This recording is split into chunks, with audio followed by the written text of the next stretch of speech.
오늘 본문에 등장하는 하만이라는 사람은 이 페르시아에서 아수에로 왕의 다음가는 2인자의 위치에 있었던 사람입니다. 신하 중에서는 최고의 자리에 있었던 사람이었고, 그는 왕에게 뇌물로 10,000달란트, 은 10,000달란트를 바칠 수 있을 정도로 막대한 부를 가지고 있었던 사람이었습니다. 모든 것이 완벽했어요. 세상으로 보면 흠잡을 데 없는 사람이었죠. 근데 그도 마음에 들지 않는 것이 딱 하나가 있었어요. 완벽해 보이지만 마음에 들지 않는 것 하나, 바로 모든 사람이 다 자신에게 굽신거리며 절하는데 허리를 꼿꼿이 세웠던 사람 하나가 있어요. 모르드게라는 사람이었습니다. 어찌 페르시아 2인자한테 절을 하지 않느냐 하는 거예요.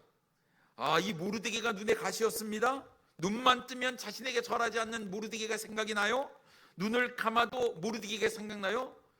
모르드게가 그냥 머릿속에 있는 거예요. 그래서 어떻게 합니까? 이 모르드게를 내가 없애버리겠다. 그런데 모르드게뿐만 아니라 모르드게가 속한 그 이스라엘 유다인들도 내가 다 멸하겠다라는 것이 하만의 뜻이었습니다. 하만은 스스로 자신이 대단한 존재라고 생각을 했어요. 남부를 것이 없는, 경제적으로나 어떤 정치적인 권력으로나 부족함이 없었던 사람이었습니다. 그리고 왕의 총애를 받고 있었던 사람이었고, 자신이 무슨 말인가 한마디를 내뱉기만 하면 그 말은 그대로 이루어지는 그런 놀라운 자리에 그가 있었습니다. 남부러울 것이 하나도 없었던 그의 삶, 그러다 보니 그의 교만은 상상을 초월하게 되지요. 얼마나 교만이 높았냐면요, 하늘을 뚫고 우주까지 날아갈 기세였습니다. 완전 교만 덩어리였죠. 근데 여러분 한번 생각해 보십시오. 우리가 아무리 완전하다고 할지라도 하나님 보시기에는 완벽할 수가 없는 존재 아니겠습니까? 우리의 앞날 한 치 앞도 내다보지 못하는 연약한 존재가 우리예요. 그런데 이 하만은 누구보다도 자신이 잘났다고 생각을 하는 것, 번데기 앞에서 주름 잡는 것과 같은 거예요. 하나님 보시기에는 너무나 아무것도 아니었다라는 거예요. 여러분, 우리 하나님께서요, 후 하고 불어버리면 우리는 보이지도 않게 날아갈지도 몰라요. 우주 밖으로 날아갈지도 모르는 그런 연약한 존재인데, 사람들은요, 자신의 존재가 어떤 존재인지 모르고 살아간다라는 것입니다.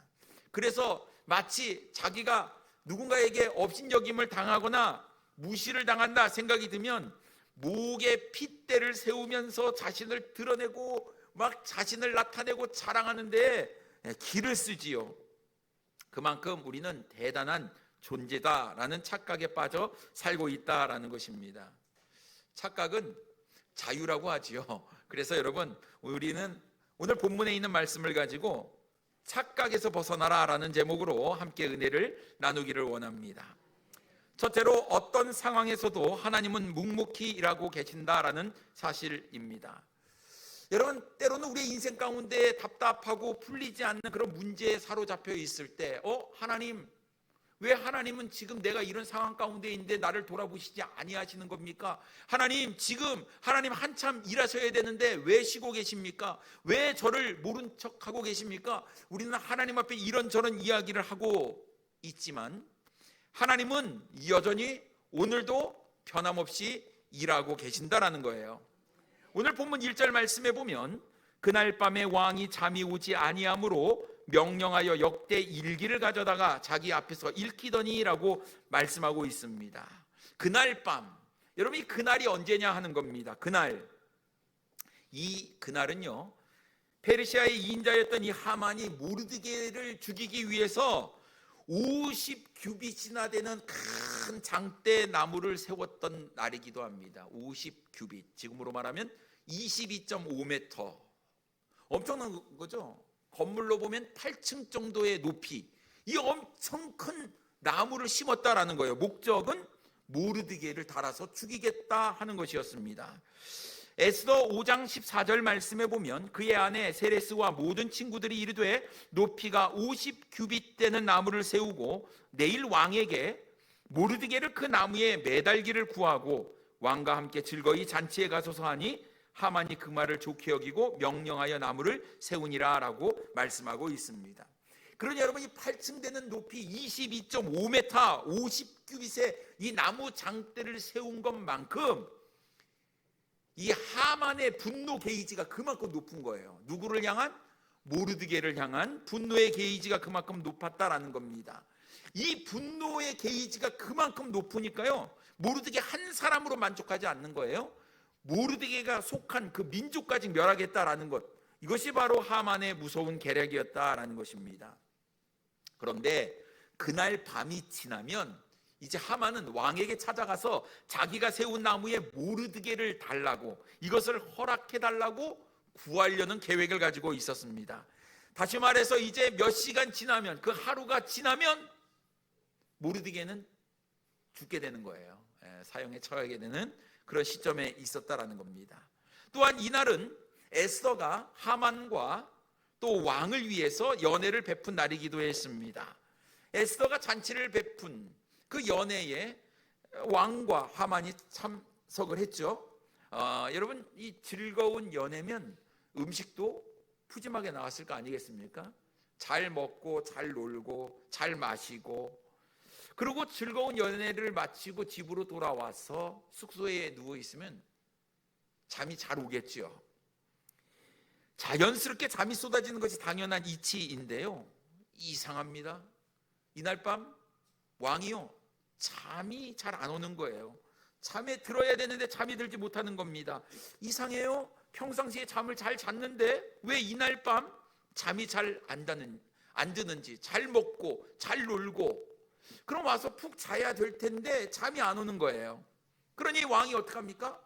야, 이 잠을 어떻게 좀 들게 해야 될 텐데 신하에게 역대 일기를 가져오라고 해서 그 내용을 읽으라고 시키는 겁니다. 이상하지요? 뭔가를 읽으래요. 역대 일기. 역대 일기가 뭡니까? 왕의 행적들이 기록된 일들이 쫙 돼 있는 거예요.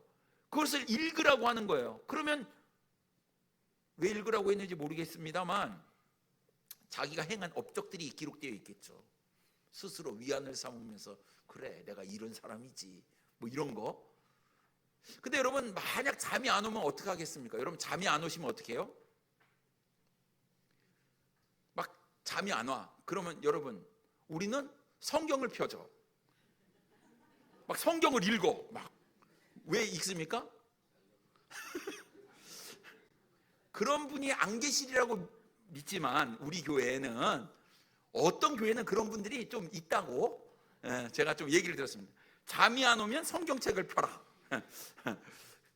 근데 이 왕이요, 보통 잠이 안 오면, 사람들이 잠이 안 오면 따뜻한 차를 마신다든가, 아니면 달밤에 체조를 막 하고 또 목욕을 따뜻한 물로 하고 그러고 잠을 드는 것이 맞는 거잖아요. 근데 이 왕은요, 왜 하필 역대 일기를 가져오라고 해서 그 내용을 읽게 했느냐라는 거예요. 좀 이상해요. 노멀하지 않아요. 또 신하는 왕의 명령대로 이제 역대 일기를 가지고 와서 그것을 읽습니다. 근데 이 역대 일기를 읽는데 하필이면 딱 펴갖고 읽는 내용이 어떤 내용이었냐면 왕의 암살 시도 사건이 기록된 내용을 읽게 됐어요. 2절 말씀에 보면 그 속에 기록하기를 문을 지키던 왕의 두 넷이 빅다나와 데레스가 아하수에로 왕을 암살하려는 음모를 모르드게가 고발하였다 하는지라 라고 말씀하고 있습니다. 왕의 측근 두 넷이가 음모를 꾸몄어요. 왕을 암살하겠다라는 거예요. 이것을 누가 알아챘습니까? 모르드게가 알아채고 그것을 고발했습니다. 그래서 왕이 죽지 아니하고 목숨을 건질 수가 있었어요. 근데 여러분, 그 많은 역대 일기 중에 왜 하필이면 모르드게가 고발해서 왕의 목숨을 구했던 이야기가 나온 그 내용을 하필 그 밤에 읽었느냐는 거예요. 참 이상한 일입니다. 그래서 이 왕은요, 그날 밤에 자신의 목숨을 건져준 사람이 모르드게라는 사람을 그제서야 알았어요. 아, 모르드게, 이 사람 나의 생명의 은인인데, 생명의 은인이니까 어떤 왕의 목숨을 구했으니 뭔가 보답을 해야 되는 거, 보상을 해야 되는 거, 마땅한 것 아니겠습니까? 여러분, 동서고금을 막론하고 가장 큰 죄가 역모입니다. 왕을 암살하는 시도, 이거 엄청난 일이었거든요. 구태타입니다. 지금도 마찬가지지만 모반 계획을 고발한 사람에게는 반드시 큰 상급을 내렸다라는 것이죠. 이게 그 당시에도 있었던 관행이었다라는 거예요. 그러니 왕의 신하에게 묻습니다. 자, 그러면 나의 목숨을 건져준 모르드게에게 어떤 상급을 내렸는가 물은 거예요. 3절 말씀에 보면요, 왕이 이르되 이 일에 대하여 무슨 존귀와 관작을 모르드게에게 베풀었느냐 하니 측근 신하들이 대답하되 아무것도 베풀지 아니하였나이다 하니라 라고 말씀하고 있어요. 왕을 살렸다니까요? 아니, 그럼 상급을 줘야죠. 근데 뭐라고 얘기합니까? 아무것도 베풀지 않았다라는 거예요.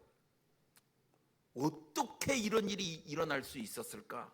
아무도 모르드게에게 아무런 상급도 주지 아니한 것은 그 일을 담당하던 관리의 횡포가 아니었을까 생각을 해보고요, 또 그 관리는 모르드게가 유다인임을 알고 그를 무시하여 아무런 상급도 내리지 않은 것으로 우리는 추측해 볼 수 있을 것 같습니다. 근데 어쨌든 모르드게 입장에서는 내가 왕을 살리는 엄청난 업적을 세웠는데, 공을 세웠는데도 불구하고 나에게 아무런 상급도 내리지 않았다라는 거, 억울하죠. 안 억울하겠습니까? 하지만 모르드게는 오직 하나님만 바라봄으로 자신의 그 억울함을 참고 견뎠어요. 지금 상황은요, 하만이 모르드게뿐만 아니라 유다 모든 민족을 죽이려고 하는 그런 엄청난 상황 가운데 놓여 있었다라는 거예요. 내가 만약 큰 공을 세운 사람이었다고 왕이 알았다고 한다면, 또 상급을 내가 받았다고 한다면 이런 무시를 당하는 처지에는 이르지 않았을 텐데, 너무나 막 아쉽고 억울하고 답답하고 그런 상황 가운데 모르드게가 있었다라는 거예요. 한편 왕은요, 아니 나의 목숨을 구해준 사람인데 아무런 것도 주지 않았다. 이거는 왕의 체면이 서지 않는 일 아니겠습니까? 그러니까 왕도요, 왕의 입장에서 이러면 안 되는데 꼬박 나를 살게 된 거죠. 그리고 그의 머릿속에는 오직 모르드게를 어떻게 좀 보상을 할 것인가, 상급을 내릴 것인가에 대한 생각만 가지고 있었다라는 것입니다. 그래서 날이 밝으면 어떻게든 이 모르드게에게 내가 상을 하사해야겠다, 이렇게 생각을 했습니다. 아침이 됐어요. 뜬 눈으로 밤을 새웠습니다. 왕은 이 뜰에 누가 있느냐며 사람을 찾기 시작했어요. 그때 마침 하만이 이 뜰에 들어오게 되지요. 4절 말씀에 보면 왕이 이르되 누가 뜰에 있느냐 하매 마침 하만이 자기가 세운 나무에 모르드게 달기를 왕께 구하고자 하여 왕궁 바깥뜰에 이른지라 라고 말씀하고 있습니다. 하만은요, 이 큰 높은 22.5m 되는 나무 장대를 세워놓고 어떻게 하든지 이 모르드게를 걸어야겠다. 아침 일찍 해가 밝자마자, 눈을 뜨자마자 왕에게 달려온 것이었습니다. 신하들이 왕에게 이야기합니다. 하만이 뜰에 있습니다. 그러니 왕이 하만을 들어오게 하라고 이야기를 하지요. 5절에 측근 신하들이 아뢰되 하만이 뜰에 섰나이다 하니 왕이 이르되 들어오게 하라 하니. 여러분, 오늘 이 모든 일을 보면요, 참 그날 밤 왕이 잠이 들지 못했던 것, 역대 일기를 가져오라고 해서 그것을 읽게 된 것, 그리고 그 내용이 하필이면 모르드게가 왕을 암살하려고 했던 내시를 고발했던 내용이라는 것. 여러분, 이 모든 것들이 그저 우연의 일치라고 생각이 듭니까? 어떻게 아다리가 정말 잘 맞았죠? 네? 정말 이런 우연이 있을까? 여러분, 우연이 아니라니까요. 네? 여러분, 지나가다가 100원짜리 주셨는데 오늘 재수가 좋다, 재수가 좋은 게 아니라니까요. 여러분, 모든 것은 다 하나님의 계획 가운데 있다라는 것이죠. 전적으로 하나님께서 일하시고 계시고 하나님의 주권적인 그런 일이 이루어지고 있다라는 거예요. 이거 참 이상한 일이 계속해서 이루어지는 것 같지만 이게 이상한 게 아니고 하나님께서 친히 준비하시고 계획하신 일이었다라는 사실입니다. 그러니 여러분, 우리의 인생, 우리의 모든 일 다 하나님의 손 아래에 있는 거예요. 하나님의 계획대로, 하나님의 뜻대로 모든 것을 움직이고 있습니다. 하나님은 가장 정확한 때에 반드시 필요한 일을 하신다라는 거예요. 지금의 상황으로만 보면 모든 것이 하만의 계획대로 진행되는 것 같아요. 유다 민족은 말살 당할 것이고 모르드게는 죽을 것 같은 그런 상황이 있는 거예요. 그러니까 여러분, 만약 이런 상황 가운데 있으면 우리가 힘이 빠집니다. 생각해 보면, 아니 나는 참 주님도 열심히 믿고 믿음 생활 잘하고 있고 나름 착실하게 살고 성실하게 살고 하나님 보시기에 흠없고 정직하게 살려고 노력을 하는데 왜 내 인생은 자꾸 꼬이지? 그리고 옆에 보면 믿지도 않는 사람, 악한 사람, 이런 사람은 또 잘 나가. 예? 거침이 없어요. 막 인생에 이 사람들은 굉장히 성공하는 것 같고 나는 초라해 보이고, 아니 초라해 보일 뿐만 아니라 내 인생이 완전히 무너져 버리는 그런 상황 가운데 우리는 빠지게 된다는 거예요. 이해가 안 되는 거예요. 그래서 하나님 앞에 막 원망도 하고 불평도 내놓고, 하나님 정말 일하고 계시냐, 하나님 살아계시냐 막 얘기를 합니다. 답답하고 이해하지도 못하고 억울하기도 하고. 근데 여러분, 우리의 머리로 하나님의 놀라운 계획을 다 이해할 수 없다라는 거예요. 근데 분명한 것은요, 모든 일은 하나님의 계획 아래, 하나님의 주권 아래 움직인다라는 사실입니다. 우리가 모르지만 하나님은 하나씩 하나씩 일을 진행하고 계셨어요. 한치의 오차도 없이 말입니다. 하나님은 우리를 가장 좋은 길로 인도하시는 분이십니다. 우리 하나님은 졸지도 주무시지도 아니하시는 분이죠. 우리 하나님은요, 한눈 팔지도 않는 분이십니다. 언제나 우리를 사랑하시고 또 우리에게 많은 것들을 베풀어 주시는 분이시지요. 그러니 여러분, 하나님이 나를 사랑하지 않는 것 같다, 하나님은 일하지 않고 쉬는 것 같다, 하나님은 눈동자같이 나를 지켜보신다, 여러분, 우리가 정말 하나님 앞에서 하나님이 어떤 존재인지 우리는 분명히 알아야 된다는 거예요. 절대로 여러분 착각하지 마시기 바랍니다. 하나님은 여전히 우리를 사랑하시고 지금도 일하시는 분이시다라는 거예요. 이렇게 끝까지 하나님을 선택해야 됩니다. 끝까지 하나님 붙잡으셔야 돼요. 죽음의 순간이 내 눈앞에 딱 왔을지라도 여러분, 우리 하나님을 향한 우리의 믿음은 절대로 내려놓지 아니하고 절대로 포기하지 아니해야 될 줄 믿습니다. 그 최악의 상황 가운데서도 우리 하나님은 묵묵히 하나님의 계획 가운데 하나님이 주권적으로 모든 일을 진행하고 계시기 때문에 그렇습니다. 그러니 여러분, 지금 눈에 보이는 것으로 섣불리 판단하거나 착각해서는 안 된다라는 것이죠. 그래서 여러분, 끝까지 주님을 신뢰하고 바라보시는 우리 사랑하는 성도님들 되기를 원합니다. 두 번째로, 하나님은 반전의 역사를 일으키신다라는 거예요. 왕이 들어오라는 얘기를 다 하자 하만이 기가 어쩜 내가 이 아침에 이렇게 왔는데 왕이 딱 나를 알아보고 나를 부르냐? 딱 이러고 딱 들어가는 거죠. 밤새 고심했던 왕은요, 하만에게 이야기합니다. 내가 존귀하게 여기는 그런 사람에게 어떻게 하는 것이 좋겠느냐 묻습니다. 6절 말씀에 보면요, 하만이 들어오거늘 왕이 묻되 왕이 존귀하게 하기를 원하는 사람에게 어떻게 하여야 하겠느냐? 하만이 심중에 이르되 왕이 존귀하게 하기를 원하시는 자는 나 외에 누구리요 하고 라고 말씀하고 있습니다. 하만이 생각했어요. 왕이 존귀하게 여기는 사람은 누구밖에 없다? 나밖에 없다라는 거예요. 여러분, 이런 말을 떡 줄 사람은 생각도 하지 않는데 뭐부터 마신다? 김치국 지금 먹고 있는 거예요. 하만이요, 자기인 줄 알고 내가 지금 왕이 나를 마음에 두고 막 나를 존귀하게, 이 아침부터 나를 존귀하게 여기는구나, 완전 착각이었죠. 그래서 이 하만은 고심고심하면서 이야기합니다. 왕의 질문에 대답을 잘해야 돼요. 왜냐하면 내가 존귀함을 받게 될 테니까요. 쉽게 얘기하면 안 되죠. 그래서 차근차근 조곤조곤 자신의 생각을 정리하고 왕에게 이야기를 합니다. 7절에서부터 9절 길게도 얘기해요. 뭐라고 얘기합니까?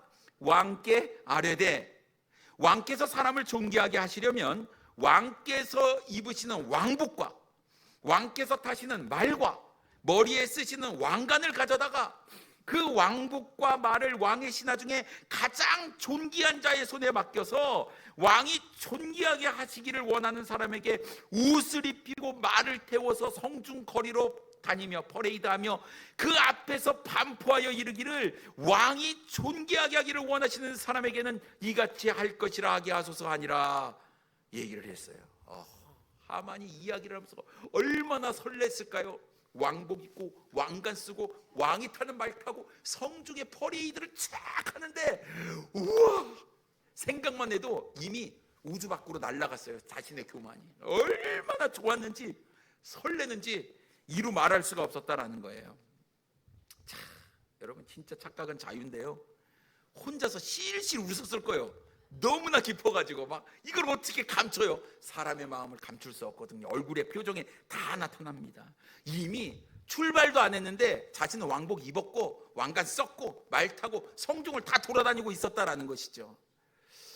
근데 왕의 입장에서 하만이 이렇게 딱 얘기하는데, 그래, 나의 목숨을 구해준 사람에게 이것도 못하리야, 딱 생각을 했죠. 그래서 뭐라고 합니까? 10절에 이에 왕이 하만에게 이르되 너는 내 말대로 속히 왕복과 말을 가져다가 대궐문에 앉은 유다 사람 모르드게에게 행하되 물은 내가 말한 것에서 조금도 빠짐이 없이 하라. 빠방, 뒤통수예요. 돌덩이 한 대 맞았어요. 아니, 다른 사람이면 몰라, 누구를 지금 그렇게 하라고요? 모르드게 지금 뭐라고 장대나무 달아가지고 이 아침에 새벽같이 와가지고 얘기하는 게 모르드게 달겠습니다 얘기하려다가 지금 모르드게에게 왕복 입혀야죠, 왕관 씌워야죠, 왕이 타는 말 태워가지고 누가 데리고 다녀야 돼요? 지금 자기가 해야 되는 거예요. 지금 이게 지금 하만이요, 이 얘기 혼자서 배시시 막 웃다가 속으로 좋아가지고 막 이러다가 청천벽력이죠. 지금 맑은 하루에 벼락이 떨어진 겁니다. 굉장한 충격을 받은 거예요. 그렇다고 왕 앞에서 내색을 할 수도 없는 일 아니겠습니까? 상황이 완전히 급반전되었다라는 것입니다. 참 놀랍지요? 여러분, 지금 조금 전까지만 해도 이 모르드게가요, 제 위에 앉아서 굵은 베옷을 입고 통곡을 하며 지금 나 때문에 이 민족이 다 멸절하게 됐다고 막 고통 가운데 부르짖었던 거예요. 하나님께서 한 번에 반전의 역사를 이루어 주신다라는 거예요. 하만은 자신이 받아 마땅하다고 여겼던 영예가 자신이 조언한 결과로 고스란히 그것이 다 모르드게에게 돌아가 버리고 말았다라는 거예요. 여러분, 하만이 여기에서 그친 게 아니었어요. 그의 삐딱한 마음, 교만한 마음은 결국 그의 멸망을 가져옵니다. 에스더 7장 10절 말씀에 보면 모르드게를 매달려고 한 나무에 하만을 다니 왕의 노가 그쳤다 말씀하고 있어요. 자신이 쳐놓은 덫에 자신이 걸려서 생을 마감하고 말았다라는 것입니다. 그러니 여러분, 지금 우리의 상황이 어떤 상황에 처해 있는지 모르겠지만 여러분, 답답하고 암담할지라도 여러분 마음 놓으세요. 우리가 끝까지 주님 바라보고 주님 말씀, 주님 뜻에 합당한 삶을 사는 것이 중요하고, 하나님은 여전히 우리와 함께 지금도 일하고 계신다라는 사실입니다. 그래서 여러분, 우리의 인생은 끝이 나야 끝난 거예요. 끝이 나지 않으면 아직 끝난 것이 아닙니다. 매사에 최선을 다하시고 끝까지 하나님을 신뢰하고 의지해야 하는 것입니다. 여러분, 분명히 왕의 어인이 찍힌 조서가 선포가 됐어요. 공포가 됐습니다. 모르드게와 유다인은 죽은 목숨이었어요. 죽은 목숨이었지 죽은 것은 아닌 것이죠. 그러니 모르드게는 포기하지 않았습니다. 끝까지 하나님께 부르짖었어요. 굵은 베옷을 입고 통곡하며 금식하며 모든 유다인들과 함께 사랑하는 에스더에게도 부탁을 하면서 하나님 앞에 끝까지 매달렸던 모르드게, 결국 하나님은 이 기도에 응답하셨고 우리가 모르는 사이에도 묵묵히 일하시는 그 하나님의 놀라운 역사가 결국은 반전을 일으키셨다라는 거예요. 여러분, 기억해야 될 것은 하나님을 끝까지 신뢰하는 자에게 이러한 역사가 일어난다라는 것입니다. 여러분, 운동 경기 하는 선수들이 보면요, 마지막까지 한 골을 넣기 위해서 끝까지 뛰어요. 뭐 5분 남았다, 5분에 무슨 한 골 넣겠어. 근데요, 선수들은 포기하지 않습니다. 기를 쓰고 하는 거예요. 그래서 막판 5분에 들어가는 골들이 있다라는 거예요. 우리의 인생도 마찬가지입니다. 여러분, 최선을 다해야 돼요. 심판이 휘슬을 불기 전까지는 경기가 끝나지 않은 것처럼 우리의 인생의 심판관이신 우리 주님께서 끝났다라고 말하기 전까지는 끝난 게 아니다라는 것이죠. 그래서 우리는 최선을 다해야 하는 것입니다. 우리가 지금 처한 상황 때문에 여러분 혹시 하나님을 오해하거나 하나님께서 일하지 아니하신다, 여러분 착각한 적이 계십니까? 여러분 착각에서 벗어나야 돼요. 모든 역사의 중심은 내가 아닙니다. 하나님이시고 우리 하나님께서 일하시는 가운데 우리는 하나님의 영광을 위한 도구로 쓰임받는 것이죠. 그러니 하만처럼 절대로 교만해서는 안 됩니다. 우리의 삶은 철저히 주님 중심의 삶을 살아야 하는 것이죠. 내가 높아지는 것이 아니라 나를 통해서 주님이 높아지는 삶을 우리는 살아야 합니다. 내가 존귀케 되는 것이 아니라 나를 통해서 내 안에 계신 주님께서 존귀케 되는 그런 삶을 우리는 살아야 합니다. 내가 인정받기보다는 내 안에 주님 때문에 내가 인정받는 삶을 우리는 살아야 하는 것입니다. 그래서 여러분, 우리 하나님 지금도 우리의 삶을 들여다보시고 여전히 묵묵히 우리의 삶을 인도해 가시고 계신다는 것을 기억하셔야 됩니다. 왕이 잠이 들지 못하게 된 것, 역대 일기를 가져와서 읽게 하라는 것, 모르드게가 암살 고발 사건 그 내용을 읽게 된 것, 이 모든 것들은 다 지금도 하나님께서 일하고 계시기 때문에 그런 거예요. 우리의 인생도요, 우리 주님 때문에 반전의 놀라운 역사를 우리가 경험할 수 있어야 돼요. 하나님은 우리를 끝까지 사랑하시고 포기하지 아니하시는 분이시기 때문에 그렇습니다. 그러니 여러분 절대로 착각하지 마세요. 상황이 어찌 됐든 여러분 주님은 우리 편이시고 주님은 우리와 함께 일하시니까 여러분 우리가 끝까지 주님만 바라보고 교만하지 아니하고 내 존재가 내 위치가 어딘지를 분명히 알고 믿음으로 주님께 나아가게 된다면 하나님께서 우리의 삶을 통해서 놀라운 반전의 역사를 일으켜 주시리라고 믿습니다. 여러분 승리하십시오. 힘내시고 끝까지 주님 바라보실 때 하나님께서 우리와 함께 하시는 놀라운 은혜가 있게 되리라고 믿습니다. 기도하겠습니다.